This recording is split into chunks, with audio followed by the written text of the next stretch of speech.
ಒಂದು ವರ್ಷದಲ್ಲಿ ನಾವು ಸೀಸನ್ಗಳನ್ನು ನೋಡಿ ಎಷ್ಟು ಆಳವಾಗಿ ಜೀವನ ಅರ್ಥ ಮಾಡಿಕೊಳ್ಬಹುದು. ಮಳೆಗಾಲ, ಬೇಸಿಗೆ ಕಾಲ, ಚಳಿಗಾಲ, ವಸಂತ ಋತು, ಎಲ್ಲ ಕಡೆಯೂ ಹೂವು ಹಣ್ಣು ಬಿಡೋದು, ಇದೆಲ್ಲ ನಾವು ಪ್ರತಿ ವರ್ಷ ನೋಡ್ತೀವಲ್ವ. ನಾವು ಏನು ಕಲ್ತ್ಕೊಂಡಿದ್ದೀವಿ? ಸೀಸನ್ಸು ಎಲ್ಲ ಬ್ಯೂಟಿಫುಲ್ಲೇ. ನಾವು ಯಾವಾಗಲೂ ಕೊರಗ್ತೀವಿ.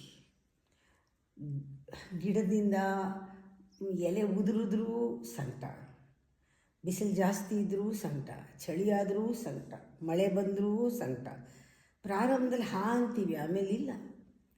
ಮನುಷ್ಯನ ಮನಸ್ಸು ಕಂಡೀಷನ್ಡ್. ನಿಜವಾಗ್ಲೂ ಅದನ್ನೆಲ್ಲ ಬಿಟ್ಟು ನೋಡಿದ್ರೆ ಎಷ್ಟು ಬ್ಯೂಟಿಫುಲ್ ಸೀಸನ್ಸ್.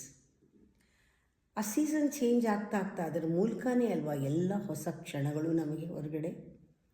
ಹೊಸ ಕ್ಷಣಗಳು ಹುಟ್ಟೋದು ನಾವು ಹೊಸಬರಾಗಬೇಕು.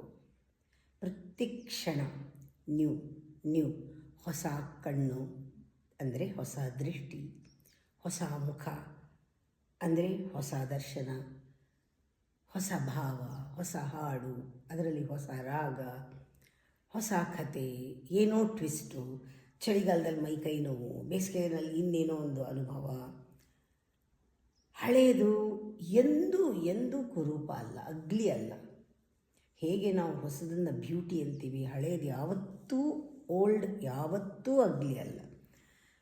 ನೆನಪು ಕೊಟ್ಟಿದೆ ಒಂಥರ ಒಳ್ಳೆಯದು ಕೆಟ್ಟದ್ದು ಎಲ್ಲ ನೆನಪುಗಳು. ಎಷ್ಟೋ ಸತಿ ನಾವು ಗಿಡಗಳೆಲ್ಲ ಉದುರಿದಾಗ ನೋಡ್ತೀವಲ್ಲ, ಅದರ ಕೊಂಬೆ ರಂಬೆ ಎಷ್ಟು ಆರ್ಟಿಸ್ಟಿಕ್ ಆಗಿರುತ್ತೆ. ಹಾಗೆ ಮೇಕಪ್ ಮಾಡ್ಕೊಳ್ದೇ ಇರೋ ಮುಖ ನೋಡ್ಕೊಳ್ಳಿ, ಹಳೆಯದು ಓಲ್ಡ್. ಒಂದು ಗ್ರೇಸ್ ಇದೆ. ಮೇಕಪ್ ಅದನ್ನು ಮುಚ್ಚಿಬಿಟ್ಟಿರುತ್ತೆ. ಮೇಕಪ್ ಇಲ್ಲದೆ ಇರುವಾಗ ನೋಡಿ ಮುಖ ತೊಳೆದು ಒಂದು ಗ್ರೇಸ್ ಇದೆ, ಅದರಲ್ಲಿ ಒಂದು ಖುಷಿ ಇದೆ.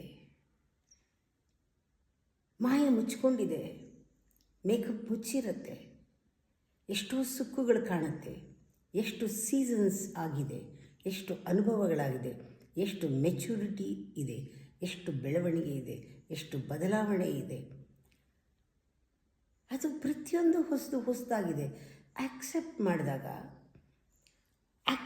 ಮಾಡಿದಾಗ ಮಾತ್ರ ಆ ಜ್ಞಾನ, ನಾವು ಎಲ್ಲವನ್ನೂ ಕೂಡ ಜೀವನನ ಎಂಜಾಯ್ ಮಾಡ್ತೀವಿ, ಒಪ್ಕೋತೀವಿ, ಖುಷಿಯಾಗಿರ್ತೀವಿ.